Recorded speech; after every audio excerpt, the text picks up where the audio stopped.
Hello and welcome back to the Overdue Sports Show, episode 12 of the Overdue Sports Show. I'm your host, Jake Sawinski, accompanied, as always, by Will Massa. How we doing, Will? It's just another day in the life. We're uh, Mhm. we're we're nearing the end of the best tournament in all of sports, and we're right around the corner from opening day. So it's we're kind of like in wind down mode of other sports and jumping right into baseballs. But we got a lot to talk about with Sweet 16 action coming up and the national championship in just a couple of weeks. Yes, we do. I don't know about you, but I watched like 72 hours of basketball from Thursday to Sunday, and I think my eyes just stopped bleeding a few hours ago. But what we're going to do is there wasn't like crazy March stuff this past week, and I think a lot of people expected that. But what we'll do is we'll just cover a couple of the games from each day, kind of go just in order, just game or two here or there, anything that caught our eyes, caught our attention, talk through those, and then this Sweet 16 slate is loaded. I guess one of the good trade offs of having no upsets in no or little upsets in the round of 64 and the round of 32 just means that your Sweet 16 and Elite 8 games and any game going forward is going to be much better quality. Because like as good as like a St. Peter's story is, that game against Purdue or North Carolina, that's who they played, North Carolina. That game, ooh, that was stinky. So we won't have any of those. These should all be pretty good games going forward. But unless you've got anything to add before I get into it, let's start with Thursday games and let's see if I can move the window to the right direction. Creighton and Louisville was really good. That was like an awesome open to the March Madness window for an 8-9 game. Creighton beat Louisville. Purdue beat High Point. That was a really trendy upset pick, High Point and Purdue. And I worked Thursday, Friday, had the game on my phone while I was working, and I don't think I missed a ton there. That one was relatively Purdue the entire way. I think High Point wanted to get out in transition, and Purdue did a really good job of controlling the tempo, making it the Braden Smith show, whatever his name is. Wisconsin, Montana, nothing. Wisconsin won, obviously. Do have a funny story about Edwardsville and Houston. I do like to bet I bet every game, mixed results. But I'm very bad typically at the 116 matchups, and I bet the under in this game. Edwardsville had 40 points. They had 29 points in the first half, or 28 points in the first half. So that was kind of funny. I can't believe that bet hit. Auburn, Alabama State. The one that we can talk about here is McNeese and Clemson. 5-12 game. I don't know about you, but I think this kind of set the tone for the tournament because, like, betting wise, anyways, I should say.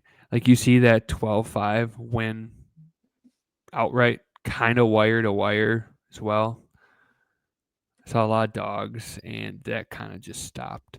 But McNeese looked really good, really good, and I think people were kind of all over this one too. And it was kind of weird how it just materialized. Clemson a rock fight in the first half, couldn't shoot. McNeese played just well enough to hold them off. I will say, in Clemson's defense, the last 3-4 minutes of that game was a masterclass of extending it for as long as they possibly could, knowing McNeese didn't shoot free throws well either. They didn't give up. They clawed all the way back, got it to 2, but the Cowboys held on, gave Will Wade his tournament win, last win of the season before he jumped ship to NC State. But I guess that's one point I wanted to ask you about too. What did you think about him just being openly honest about, yeah, I'm taking this job? What did you think about I that? thought it I thought it was really interesting. I mean, you and I talked before the tournament, like we thought that he was going to jump ship. Like that could very well be his swan song this tournament. And the next Mm-hmm. day after we recorded, he announced that he was going to NC State. So like we nailed that part of it. And a part of me heading into that Clemson game, and you and I talked like we liked McNeese heading into that game. So we're like, oh, it's Will Wade. Like we think he's going to get a better job. The whole paying off players thing, you can do that now. So like he's going to get back into Power Mm-hmm. Five at some point. And for me, coming into that game, I really liked McNeese. And after that, I kind of held my breath a little bit. And not to say that I didn't like McNeese anymore, but it just felt like there could be an element of checkout there. It wasn't. I mean, McNeese really handled No. 80% of that Yeah, game. Clemson made it it looked. tight towards the end, but I mean, they were up 13 with 7 minutes left, something like that. 8 with 10, 8 with 10 minutes left, something like that. I thought they looked really good in that game, and they controlled the entire game. Clemson obviously got right to the wire at the very end, but I thought it was interesting. But that's kind of the climate that we're in with sports, like coaches and players announcing they're leaving before the season is done. So I wasn't all that surprised of it, but it just seemed odd to do like the night before you play in a 12-5 game against a really good Clemson team. Hmm. Yeah, and I found it interesting as well. Obviously, just the timing of it was all really weird. It's like, oh, we're talking about your coach leaving and him being honest about it, right? I guess that's something you can at least appreciate if you're on the fence of like, hey, that's for when the season's over. So I get that, but like I said, you can appreciate the honesty, right? But then I'm kind of thinking about it a little more, and like Calipari was doing a press conference today talking about how like this week we're supposed to be prepping for a Sweet 16 game against who the hell are they playing? Texas Tech. And he's like, yeah, so we're having our team meetings, obviously, and then I have to have individual meetings about people transferring, players transferring out of the program, knowing very well that we have a game later this week, right? So it's like if the players are being subjected to that, what difference does it make if the coach is being involved in that process too, right? Like it's a totally different landscape, and I think the expectations of what were is different now. And I don't think that should be any different for a coach. And like you said, you were concerned about checkout. At the end of that Purdue game when they lost, he was very emotional. So like there was no checkout there. Like, he's like, I'm taking this new job. And like we did, I don't want to say we called it because it was super obvious. Like the guy is a fantastic head coach. He got in trouble for the recruiting violations. The whole thing's illegal now. So it's like, of course, he's wasting his talent at McNeese, right? It's not going to, it's a stepping stone. He's not going to be there forever. So it was very obvious he was going to leave. Excuse me. But, I don't know. It seemed like to me it was a little unfair that he even had to address that because, like, the writing was on the wall. Everybody knew that he was going somewhere. It was just a matter of where. But regardless, it wasn't a distraction. They looked really good. Even that Purdue game, we'll probably gloss over that one because Purdue was in control of that game the whole time. But like that was a weird way of watching a pretty lopsided game because it always felt like McNeese was like one bucket away from like going on a run. They never did, but you know what I mean? Like it didn't get completely out of control for the most part. You're kind of just like waiting for Purdue to slip up because Purdue didn't look that great either shooting the ball. Like they got out to a hot start and then it's kind of ugly for the rest of the game. But moving on, VCU, we ate the trash on that one. BYU looks awesome, but it turns out VCU is a really trendy 11-6 pick. We didn't get the memo. We liked VCU as well. That game was never really close outside of the 5 minutes to go in the first half. Georgia got boat raced by Gonzaga. Shocker. Tennessee beat. Is it Wofford or Wofford? I've heard it said both Wofford. ways. Wofford. That's how I say it. So look at me. I'm only stupid sometimes. Woo pig, crank hog. What a game. We nailed that one. Right. And unfortunately, our really funny thing of like Kentucky losing in round 64 or round 32 and Cal advancing didn't quite work out the way we planned. But, anyways, everyone thought Arkansas was dead. They scraped into the tournament and hell, they're in the Sweet 16. They're still going. Turns out maybe the players aren't the problem, or maybe the players are the problem, not Coach Cal. Yale's another trendy upset pick. Texas A&M handled them. Drake, it's a good story. I liked Mizzou. I think did you go with Drake or did you go with Mizzou? I don't remember. I went with Drake. That's a good call. I was wrong. They finally won a game, though. It just seemed to be the same story every year. And then, Yeah. hey, that guy's got a new job, too, and well deserved. It's really funny. Iowa is going to look like a completely different basketball team. UCLA thumped Utah State. St. John's thumped Omaha. Another trendy pick that I nailed on the head, the Tritons. They covered the open, did not cover the close, but that doesn't matter. Michigan beat UC San Diego, Wilmington, and Texas Tech. Texas Tech won by 10. So, kind of a calm day. It was a lot of favorites, right? Outside of McNeese. And I mean, there were some spread implications, and Arkansas obviously was another one. That's probably one we could talk about too. The Hunter Dickinson experiment is finally over. We don't have to watch that guy play basketball anymore. And I'm really happy for Bill Self.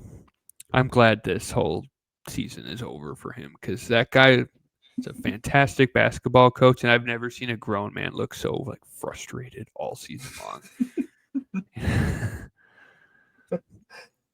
Yeah, no, I'm with you. And to your point, like not a lot of huge upsets. Like we called the North Carolina first game absolute blowout, and then Mm. Ole Miss kind of took it to them in game two, dressed it up a little bit towards the end, but Ole Miss really controlled that whole game.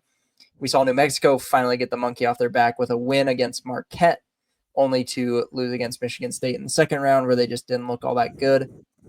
The game I want to talk to you about is that Creighton Auburn game, because Creighton was leading up until I think like 10 minutes left in the second half. You can correct me if I'm wrong, but they were up late in that game, and Auburn kind of handled them in the second half. A really good first half, and Auburn comes out on top, a team that everybody loved last year that didn't get it done, kind of looking like they could get it done this year.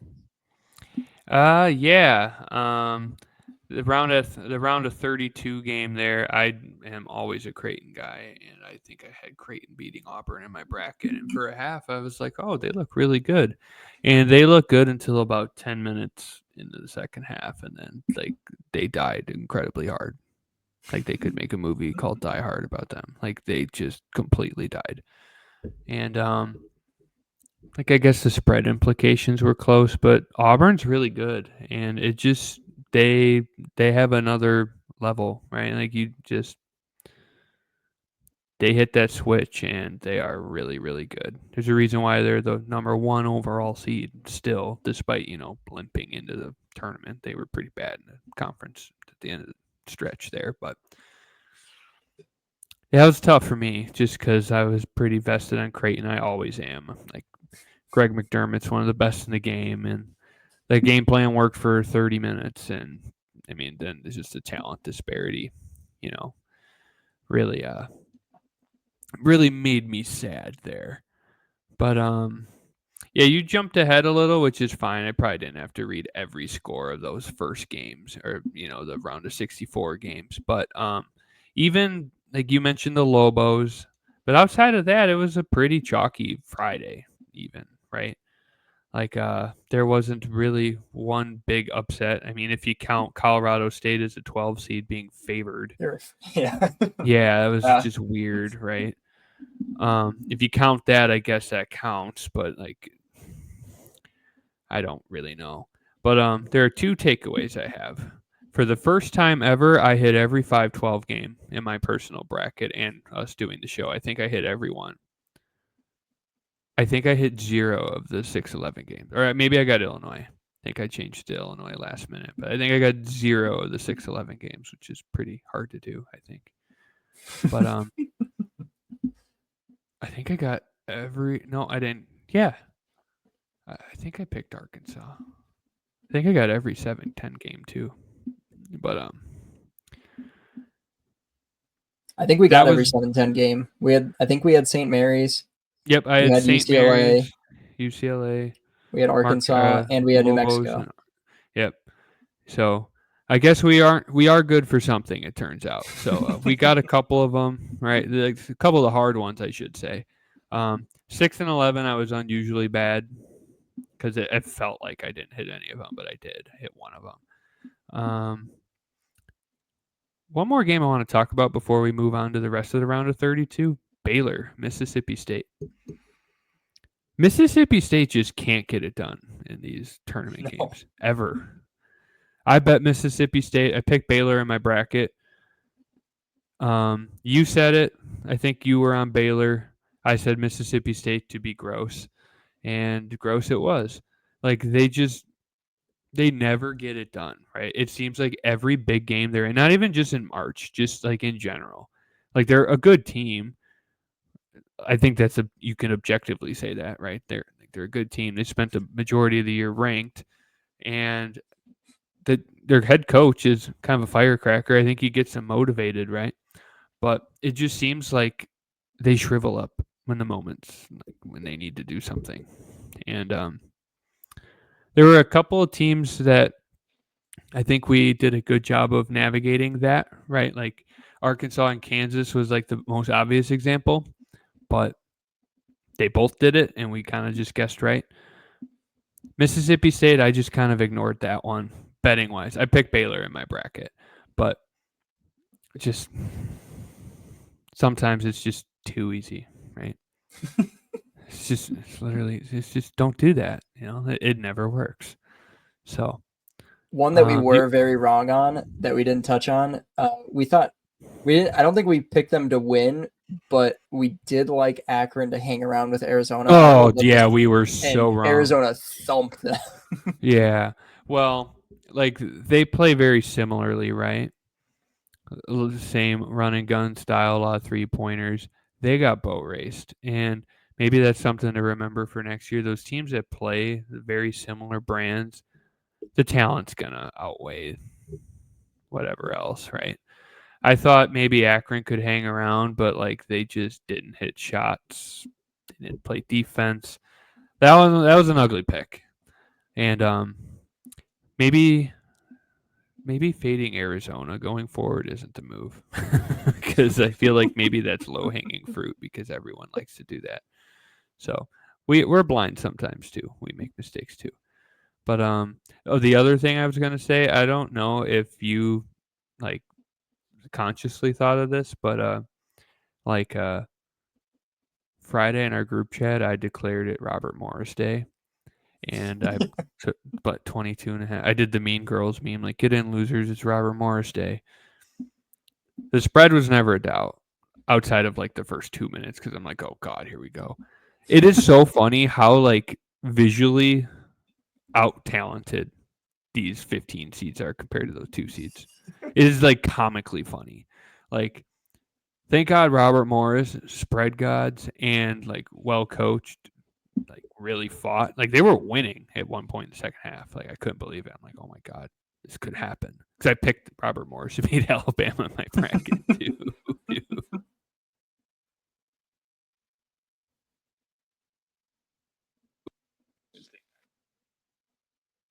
I said something naughty, but it's just very funny, like how obviously out talented a lot of these teams are. And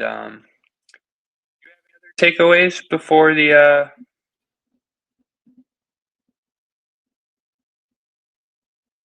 taking a little time, but there were so many games. Yeah, no, I think first round wise, like that's pretty much all I got. The round of 32 was definitely like it was more interesting, but there was a lot of games that weren't as close as I thought they were going to be. Like Yeah, favorites kind of ruled. yeah, and like in all fairness, like I'm gonna throw Duke in that conversation, but like you and I both didn't really like Baylor or Mississippi State, and Duke kind of just handled them very easily. So that wasn't like all that surprising. Oh, before Arkansas you and St. continue John's. though. Oh, sorry. Before you continue, I do want to say something. I saw this on Twitter a lot about the free throw disparity in the Baylor Duke game. That doesn't matter. Like if you play defense without fouling, they're not going to go to the line. Like Duke is a flat out way better team than Baylor. I saw somebody complaining, "Oh, Baylor shot like 4 free throws, Duke shot 30." It's like, well, they fouled them like every time they touched the ball. Like, objectively fouled them. Like that's kid complaining about you not hitting a bet. Let's not do that. Like, sure, if there's one call that like is egregious and definitely like affects the outcome of a game, sure, I get that. But like it's not, oh, one team shoots 20 free throws it's automatically unfair that the other team shoots less. Like if you don't foul them, you're not going to shoot free throws, and Duke doesn't do that. Plus, also like Tyrese Proctor scored 30 points, and he was like 7 of 8 from three. Step up and play defense. I don't know. It's an idea, but yeah, I just wanted to interject there because I saw a lot of that. Like, don't blame the refs for that. It was not the refs' fault. I promise. It just wasn't. Like I know people put money on these games and they like to feel good when someone took my money instead of I lost it, but that's not why that bet didn't hit. I promise. Yeah, I'm with you. But yeah, go ahead. One of Continue. Sorry, I didn't one of mean the to best interrupt. games. Yeah, one of the best games in the round of 32 is Arkansas and St. John's. I mean, really back and forth, but Arkansas just looked, at least in the first half. I thought, well, I should say it like this: like Arkansas went up big in the first half and then clawed back, and then you're looking at like a tie game, and it was kind of the same thing in the second half. Like Arkansas went up, St. John's made it really close. Arkansas pulled away at the end. Arkansas was just looked better. Like they just looked like watching the game, like they just looked like the more talented, like more physical team, and they played like it. Like they had more blocks, they had guys in the paint just dominating, and they had a guy. They won the hustle Their stats. main center, yeah, and their main center fouled out with 10 minutes left, and they still got it done. Mm-hmm. That big white guy, I can't remember the guy's name, but yeah, I'm not sure. I don't get all the players' names. Like I'll get one here and there, but that's really about it. I was really impressed with Arkansas in that game because I really liked St. John's coming into this year. I said that in the preview show. Like, really in on St. John's. Everybody did, but for good reason. But you said that game was good, and it was, but like, it was good maybe because it wasn't good. St. John shot 8 of 25 on free throws, and they shot 9% from three. That's why they lost. Yeah. They got out hustled, and they didn't own the rebounds in any capacity. Despite them, they should do that, but just like a horrible shooting performance, and like that team's not a great shooting team either. But like, a testament to what you said, like they played physical, they played big. They got nothing easy. 8 of 25 on layups. And I'm not sure what counts as a layup in that case. Like, is it a 5-foot shot that's contested? Is that technically a layup? Probably. But nothing went in for them. Like, the lid was closed. It was closed for them the whole game.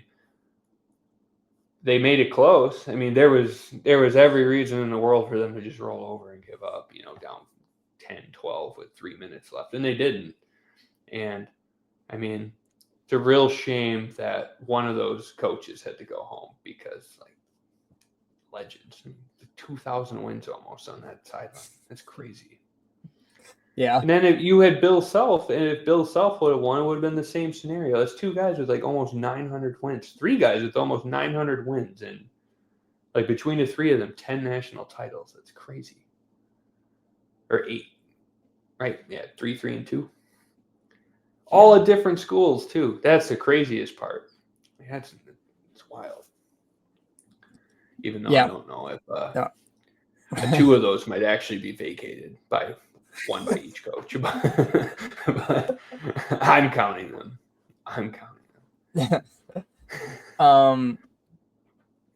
Some of those that whole bracket I thought was like very like Arkansas and St. John's was a really good game. Drake and Texas Tech was interesting for a while. Tech pulled away. There's just out talent, less talent on Drake. But like the game plan was good for most of that game. Like even points in the second half before it got away from them, they were down 4, 2 scores. So like that was a very good game too. Same with Colorado State and Maryland. Like went down to the wire. Maryland hits the buzzer beater. Finally got some March action in there with the buzzer beater from I think Patrick Queen is the guy's name, or is that the football player? But Patrick Queen's the football. Derek Queen, I think. Derek Queen. It's Queen. Yes. This is his last name. Yeah. But I saw people complaining about how that was a travel, and it's like, who's blowing? You're not going to call it. No, you're not going to call it. And like I was on Colorado State money line too. Like, yeah, would I have liked them to call it a travel? Sure, but you're not going to do that. No. And how about how you squandered a 10-point lead? You didn't score for 7 minutes in that half. Like, people, when they gamble, man, holy crap, people turn dumb when Have they you lose bets.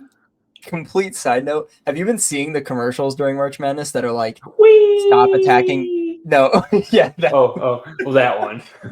I love that commercial though. I don't get sick of it. I that's a think great everyone's one. just hysterical. No, the stop attacking athletes when you gamble. Have you seen that one? It's been everywhere. No, I've seen it I like haven't. I really. Oh my gosh, Maybe I I saw just it didn't all over the notice. place. It was like, we love that sports betting has given us more viewership, but when you lose your bets, stop attacking the athletes and coaches, like keep sports pure, that kind of thing.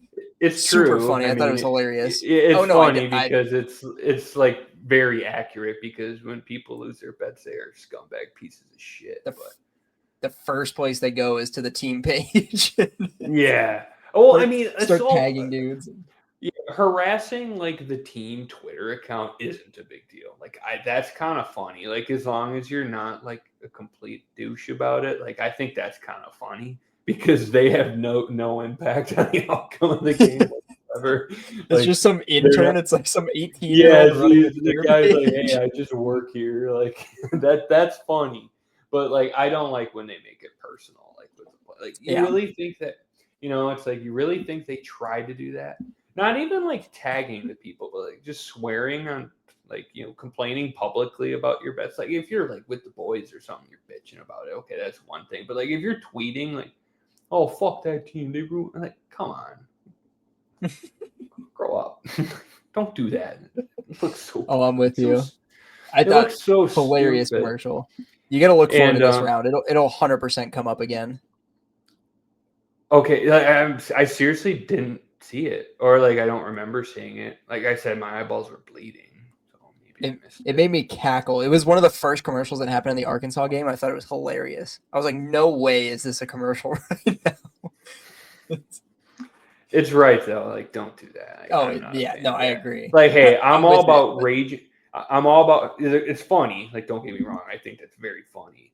But like I'm all for raging in a private setting. Like if you're Oh yeah, texting the DMing boys, we do players. that. That's crazy. Yeah, that's insane. That's Like crazy that, work. like well, from what I said about like publicly complaining about it, like it just makes you look goofy to me, anyways. But yeah, actually DMing a player is fucking insane. That's crazy work. Yeah, But it even happens a lot. a pro player that like a college kid is another level. It's like the pro at least gets paid. Well, they get paid in college too. Yeah, not really. Like Yeah, not you $20 DMing million. LeBron James about selling your triple double bet is way different than DMing some kid on Drake about how they didn't cover the spread for you. Like that's insane. You do that, jail, piece of shit.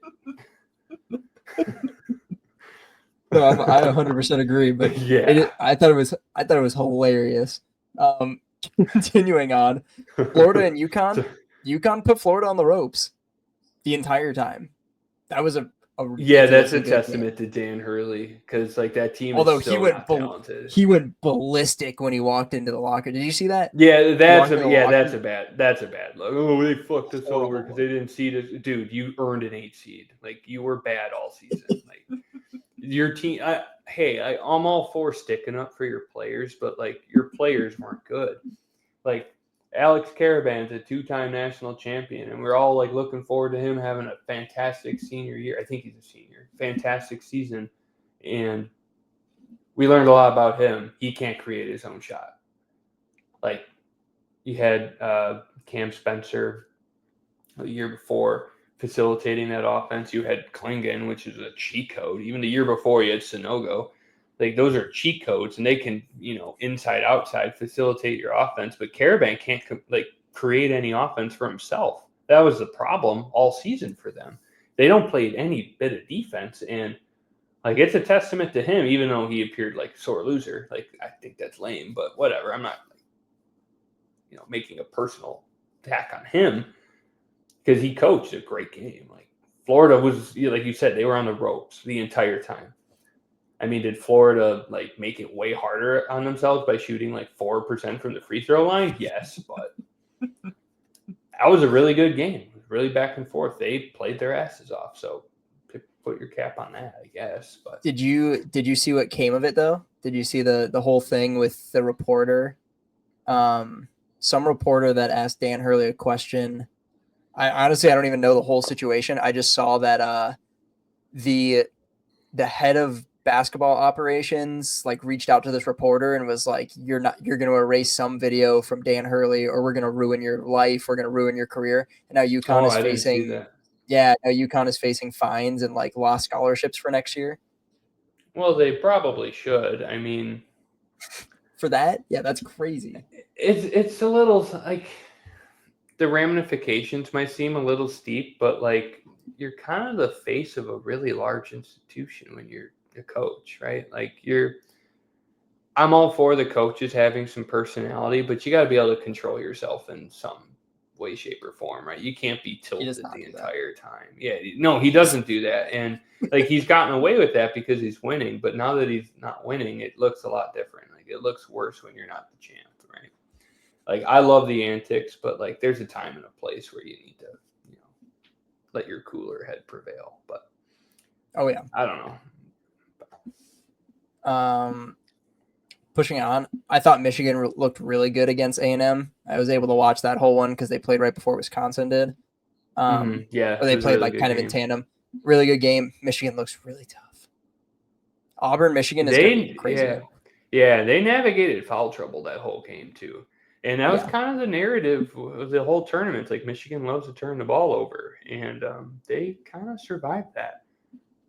I mean, A&M is kind of a flawed team, anyways. Like they didn't look good at a lot of times during the season. Kind of had to win in a rock fight esque way, but they kept up with Michigan. They were winning by 10 at one point, then they just stopped scoring altogether. A lot of fouls in that game, though. That game took forever. Yeah, it did. Big Ten I thought looked Ole good Miss. until. Yeah, I thought Ole Miss looked really good against Iowa State. Ole Miss is. Yeah, I bet Iowa State. That was a horrible bet. Like, I think we forgot how good of a coach Chris Beard is. Yes. Because of the whole getting fired thing and kind of starting over. He's a fantastic coach. Like, he's a top 5 coach remaining. He's awesome. I think that's the only reason why they're there. I mean, that team was kind of lackluster all season. Like, good, but nothing like to write home about. They're a 6 seed. And I thought that was fair, but he's incredible. Kind of just forgot he was there. And he's like, I feel like maybe they don't give him enough camera time because, of all that stuff. And, we don't condone that here at CBS, right? Libs. But, I don't know. He's like fantastic. I didn't watch a ton of that game because I was pretty gassed and then I started hemorrhaging on Sunday night. So I was like, I gotta step away from the TV. I'm all done. But yeah, they did look good. Yeah. Arizona took down Oregon. Dana Altman comes up short in March, and that was a crazy good game, but it was just the Caleb Love takeover show. Mm-hmm. He was insane in that game. And he's the only reason they won that game, quite honestly. I got hooked. I had -4.5. They won by 4. So I'm a little sad about that. But yeah, I didn't watch a ton of that one either. Just exhaustion set in. But the resilience was good, right? I mean, they were down 19-4 start the game, and then they were up by 10. So I feel like Dana Altman's always really good in the round of 64, but it seems like he struggles to get over the hump with the round of 32. How many Sweet 16s has he been to? 2? 1 or 2? I don't think it's that many. Yeah. But good game. Let's rip the Band-Aid off. Let's talk about our Badgers against BYU. Coming into that game, BYU was like one of those teams on that day. It's like, do not fade BYU right now. That was kind of like the MO coming into that game. And the whole conversation was BYU doesn't shoot the free throw well. Holy cow! First of all, they shot the free throw ridiculously well in that game. I think they shot 67% on the season. I think they probably shot 80% from the line that game, and they were at the line a lot. But they were lights. Yeah, they were lights out from three. And say what you will, like I know that game was a 2-point game, and Wisconsin ended up tying it, which realistically, I don't even think they should have been in that position just based on how that game went. But BYU looked so good in that game. And when you're Wisconsin, like there was no willingness to go inside. They were just jacking up threes. I mean, Tanjay took over and was the only reason they were even hanging around in that game at the end. But realistically, like that game ended a 2-point game. It could have ended an 18-point game. Yeah, I agree with that. I mentioned the hustle stats earlier, like with the, a couple of those other rock fight-esque games. BYU was winning that in every category. And I think it's really easy to say, like, oh, Wisconsin didn't play any defense. In the first half, that was true. The second half, I kind of felt like they were. BYU wouldn't miss. It was like an aligning of the stars with the shooting. Like, they wouldn't miss. It's because Jimmer Fredette was there. It must have been. Like, there was some Mormon juju over that. Like, it was literally Latter-day Saints. God was, like, making those shots go in. Like, they shot, like, 50% from three. It was crazy. And they were just bombing. No, they wouldn't miss. And it's like, at some point, it's like, what difference does playing defense do? It's going in anyways. You know what I mean? And offensively, I thought that was kind of the issue at times. Like, there wasn't the willingness to go inside as much, but they were being, like, outplayed physically. It's, like, hard to get those points. Time. And, like, they were getting the good looks anyways. Like, BYU's defense wasn't anything special. They were playing extremely physical. That's why Wisconsin shot 9,000 free throws, right? So I guess if you wanted to emphasize that and drive that home, it's like, yeah, maybe we should keep getting to the line. At least maybe we can get one of these big guys out of here. But it just seemed like nothing Greg Gard drew up worked. No. Now, I'm not going to poo-poo Greg Gard for the end of the game either, because, like, there's people still are. And people still are. There's no magic play you can run from the other side of the court to, like, you put it in your best player's hands on the last shot of the game. What more do you want? Yeah, no, it wasn't a good shot. Like, they had BYU's best defender on him. He was bigger. Like, but give your best against my best. Let's see what happens. Well, that's the thing. It's not like Greg Gard drew up this play. It's like, hey, Tanji, okay, take the ball out from under the hoop, dribble it up, go all the way down to where you're being triple teamed and take a shitty shot. I guarantee you he didn't say that. I promise he didn't say that. Like, yes, he's like, hey, shoot the ball. You're like, you can't miss right now. Shoot the ball. There's no way he drew that up. And, like, coaches are in that position to take the flack when things go wrong. But 99% of the time when these guys mess up, it's not that the coach didn't do that. I played basketball. I was not a good basketball player. Some of my teammates were worse basketball players. The coach would literally tell them something, and then they would do the exact opposite of what he said. Like, sometimes they're stupid. Sometimes they have low basketball IQ. Sometimes they're just nervous. Like, it happens. Like, I'm not saying that was the case specifically, but I'm just saying a lot of times we are like, oh, this coach, you really, that's what you drew up? They never draw that up. That's not what he said, I promise. Like, you know what I mean? And, like, I thought the role players were okay as well. Klesmit hit, like, he had a few threes. He had a better game than it looked. It looked like he didn't have a great game. I'm not sure what the box ended up looking like. They had 0 bench points with like 6 minutes left in the game, though. Like, the role players did play well. The bench was horrendous. They didn't get any bench points. But I also don't know how much they were out there. Not a lot. Like, they were constantly catching up, you know what I mean? So it's like, it's kind of, you wouldn't expect to see a huge contribution there. But 0 is pretty bad, especially, you know, a team that shoots. All you got to do is shoot, right? I thought Blackwell was okay too, but Yeah, I'm disappointed because I think this was the best Wisconsin team I've seen That since 2015, and it was or that's what I thought too. 2016. The It was game against Florida hurt too, but yeah. not as bad as I mean, that one. they were just so balanced. Like it really did, and like it's hard saying this as like somebody who watches a lot of Wisconsin basketball because every year that conversation kind of comes up like, oh, I think this might be the year. It's never really felt like that with the full team. But this year, like it did feel different. Like this year, it was like there's balanced scoring. You have bench contributions. You have really good role players. I mean, it just sucks. Especially like you just drew a buzzsaw. Like in reality, like I don't think that Yeah, it was a BYU really tough draw. amazing. Like I don't think they're this incredible team. I don't think they're like this amazing 6 seed, but they're playing ridiculously good basketball right now. Like that was just a team that like just felt like you're just running into a brick wall with who you had to play. Yeah, I think the S are playing well at the right time, and like you can tell, importantly, with a lot of these heavy hitters, they're battle tested. You know, BYU 3-4 years ago, they had the same type of offense, but they were playing in the WCC, right? And it's a big difference going to the Big 12. You know, you play real tough road games, real physical road games, and they looked ready. And Wisconsin's not this, physical prowess by any means, but like they kept up with BYU for the most part, at least in volume, right?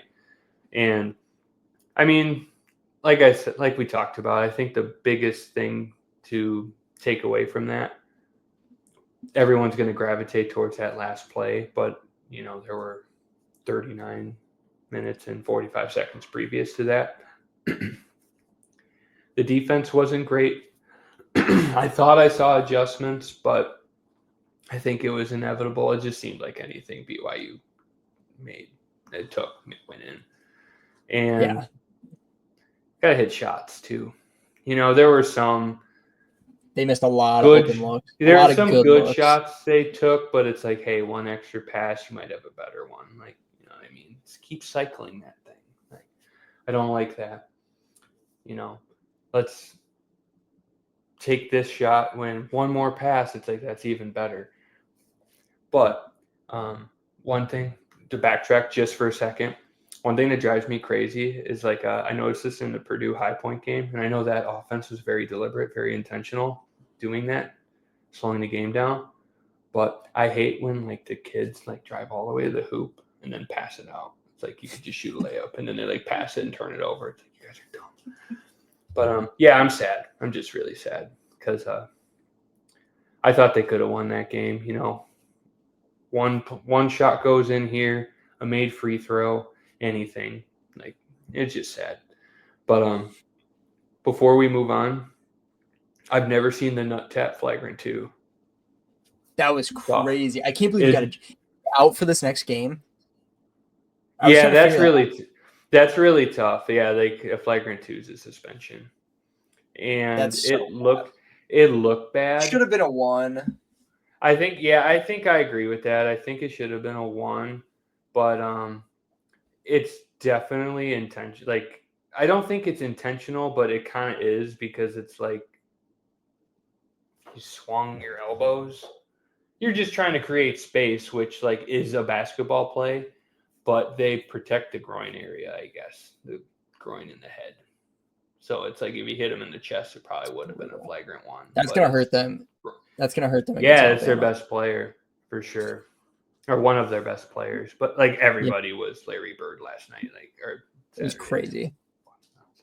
But any other takeaway or anything other games you want to talk about before we kind of recap these or preview these next 8? Because I'm very excited for Thursday or I thought Friday. I'll just go quick. I thought Houston and Gonzaga was a really good game. Houston's really freaking good. Houston is really good. And off of that, everyone's gonna be so pissed that Houston like went to the locker room early and got backdoor covered on. Houston's gonna roll. Houston is going to smash Purdue. I don't want to promise it because we know how promises go on this show, but I love Houston. I love Houston. I like it. Yeah, let's jump right into the preview. Let's start in the South bracket. Auburn versus Michigan. Are there spreads out for this? Yep, everything's out. Or I can lines? read them. I've Oh, got I've pull up got the some window lines. open. Let's I go just that gotta way. switch to today. All right, I'll just go down the order if you're cool with that. When do the Perfect. games start? Thursday? The Yeah. 27th. Yeah, Thursday. I'll just go on the order it is on Action Network. So it won't be Auburn, but I don't think that's a Yep. big deal. We didn't start talking about it yet. Okay, BYU 3.5 plus 3.5 versus Alabama. It's now 5.5 in some places. Um, I don't know about you, but By the bad news. no, I would like if I wasn't a sissy, I would bet BYU team total under. Really? Just the way they shot. Dude, they wouldn't miss. They just wouldn't miss. Like that's got a rebound. But I don't think this is a game where I want to not root for fun. Like I want this. I probably won't bet this over. I think it's going to be too public. I think it's too high already. I think it's already jumped up like 3 or 4 points. But I don't want to bet this under. Like I think this is just going to be a normal basketball game. Like, but This is the time. This is when when we Will start starts thinking about reading out. picking off Alabama, yeah, This I is the agree. time when Will starts to say that Alabama stinks because they can't play that kind of offense for 3 games. But the way that BYU shot last game is so tough to back. But I might buy the bad news here. That line, I mean, it's already at 5.5.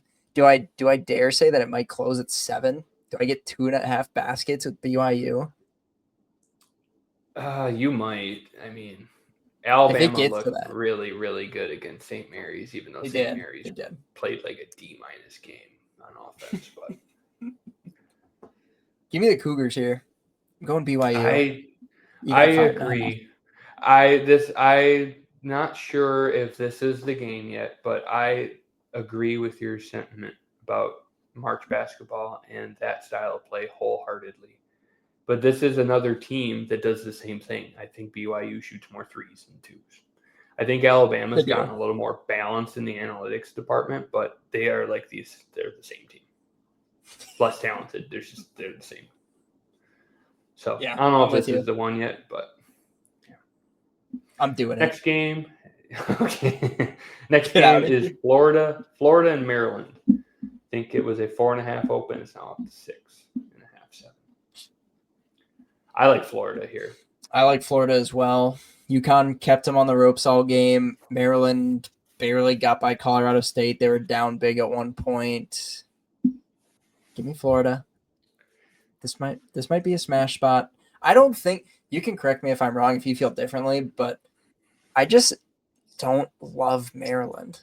Like I know they were solid in the Big Ten. Like I think Michigan is a far better team than Maryland. I kind of get what you're saying, but it's not correct. But like eyeball wise, by kind of just watching, yeah, I get what you're saying. It's like Maryland's kind of always been just meh, and I think Kevin Willard's emerged as a really really good coach. Like I don't think people really think of him as a good coach, but I think he is a good coach. Not like a top tier one, but I think he's a solid coach. Um, I just think the Big Ten schedule is very hard. It's like a lot of these Big Ten teams don't really blow people away, right? Like look at Michigan State. Michigan State this is probably one of Tom Izzo's least talented teams, and they are kicking everyone's ass. You know what I mean? I don't know. So like, Yeah. I don't think they're definitely gettable in the last 2 days or yesterday proved that, but like I don't think they're a pushover by any means. Like I am not suggesting that's what you're saying, but like I think Michigan's more talented, Mm-hmm. but Maryland does the things that like you're supposed to do. They don't turn the basketball over, they don't throw it away, stuff like that. So I feel like they're more fundamentally sound, but they just don't have that firepower, I feel like. They play fast. I mean, their bigs are good. That Derek Queen guy's really good. But I don't know. It's a daunting task to play Florida, though. UConn did a very good job, It did. and Florida has not played a complete game yet, and this might be the time where they finally do.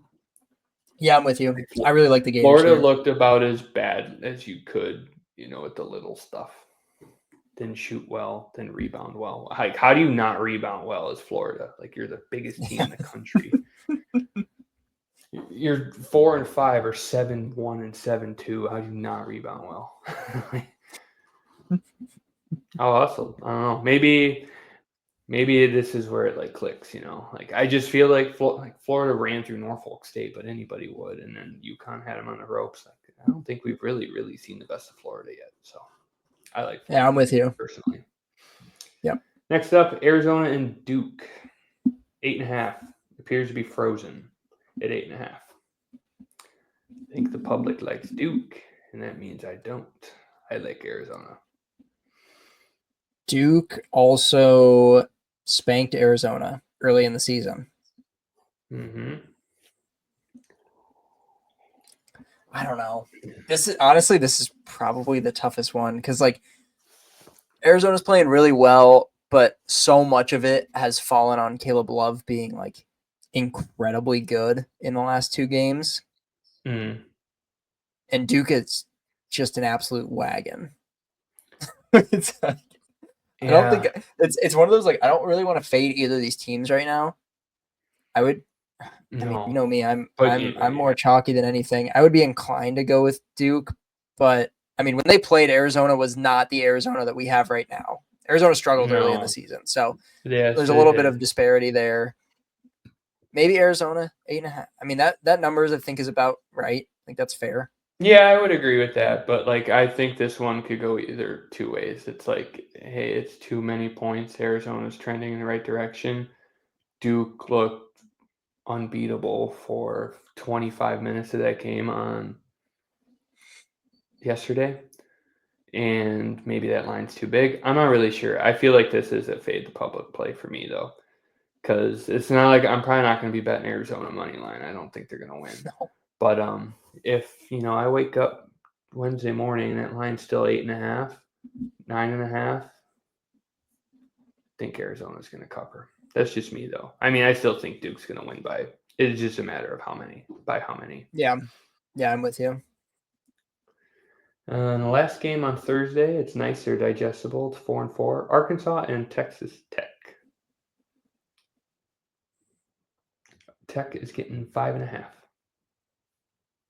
Tech is getting 5.5. Or giving, I'm sorry. Arkansas is getting Giving. 5.5. Texas Tech minus 5.5. Back to the well. Woo pig. Okay, we cranking hog. I think so. They look so good against it.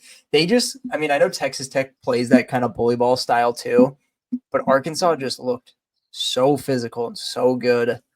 They got good contributions on guard play, and they had a lot of guys in foul trouble for a lot of that game, and they still like played a very physical game. So I think this one might be a bit of a rock fight, in my opinion. Yeah, I think we're gonna get a Tech. I finally get a rock fight. Tech's gone Yeah. over twice. That's a little unusual, but Mm-hmm.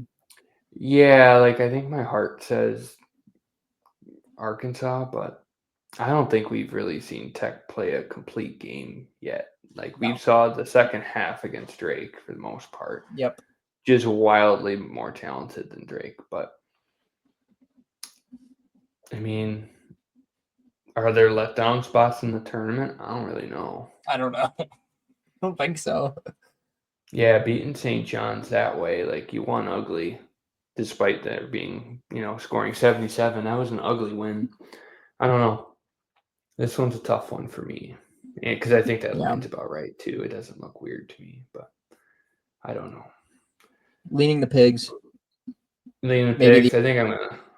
Yeah, I think maybe the what the under. under. Yeah, I think we're kind of due for a clunky one out of these two, but I think I'd go Tech, but I don't really want to fade Cal right now. He No. seems like he's got the boys buzzing. So Yeah. moving on to Friday, Ole Miss and Michigan State. Ole Miss opened at plus 3.5. So I'm down to 2.5 on DraftKings, it looks like.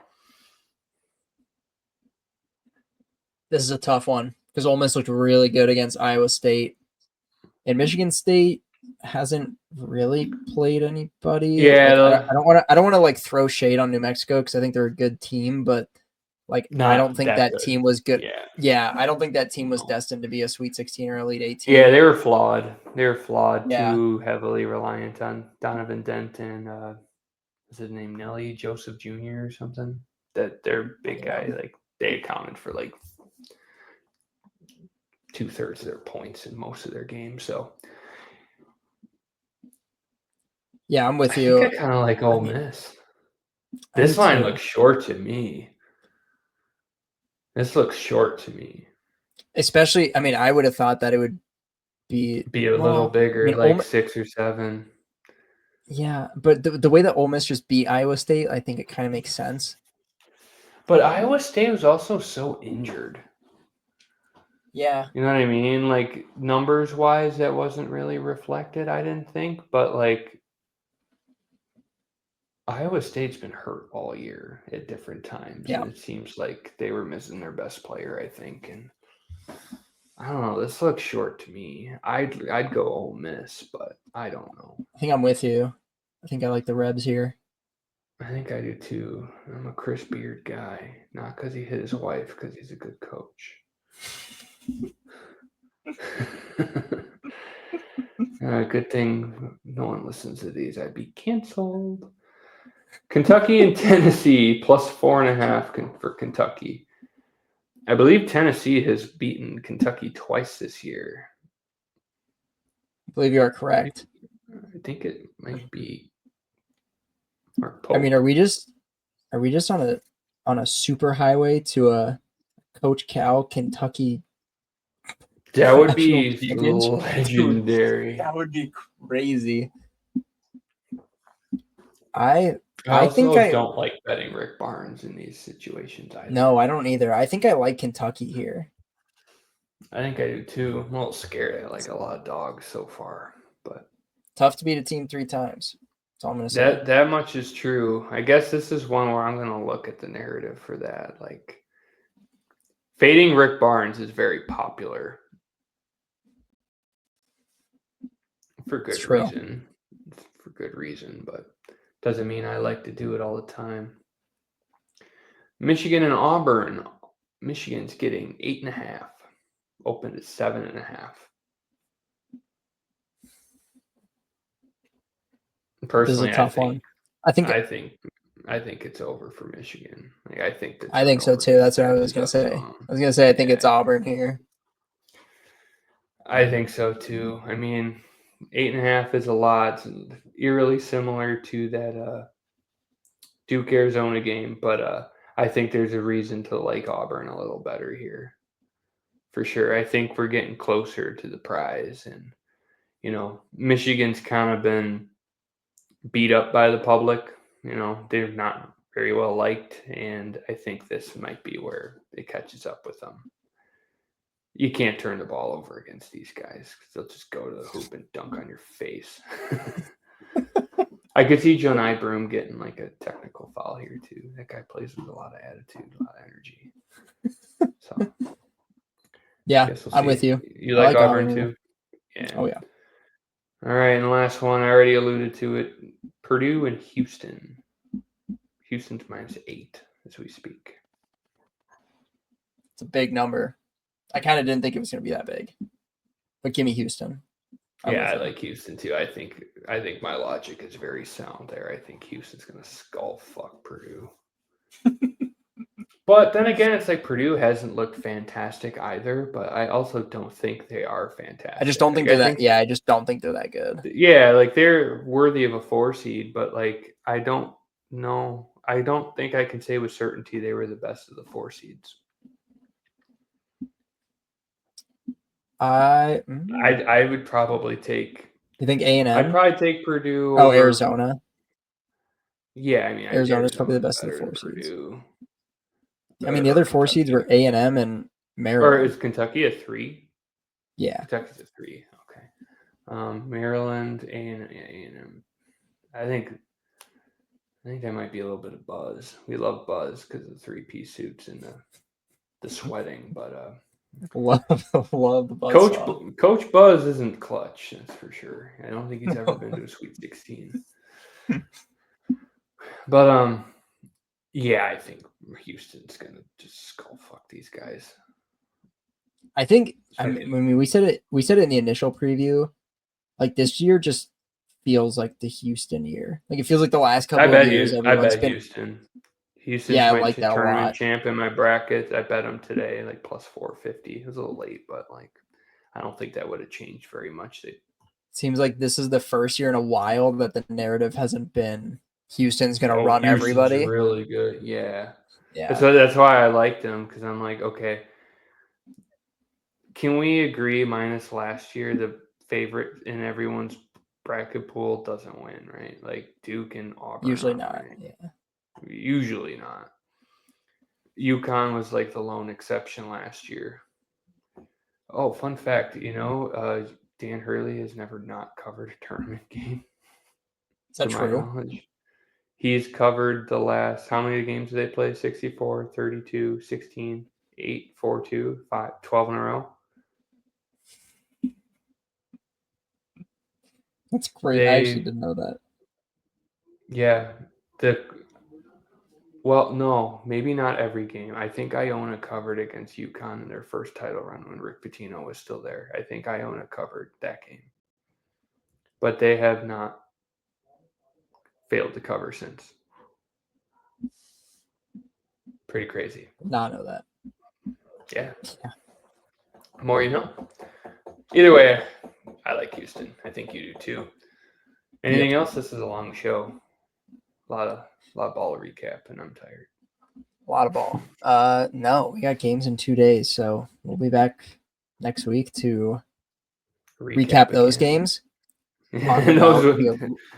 Recap, see how dumb or smart we are, talk some Elite 8 ball, and then we're going to get into the Final Four in the national championship eventually. So keep looking forward to these breakdowns and all that good stuff. Make sure you're following us on Twitter and our Substack. We're going to be pumping out stuff over the next week. We got some basketball stuff that's been going out. Jake has been all over the coaching carousel in college basketball. He's gotten all 3 of his coaches to fire. All 3 are gone. You know what's really sad? If I had the opportunity for next year, Rodney Terry would have been number 1 on that list, and he got fired on Sunday. Yeah, Sean Miller's there. Oh yeah, that's right. Yeah, I tweeted that out earlier today, but I'm like, damn, Rodney Terry would have been 1-1 for next season. That guy sucks.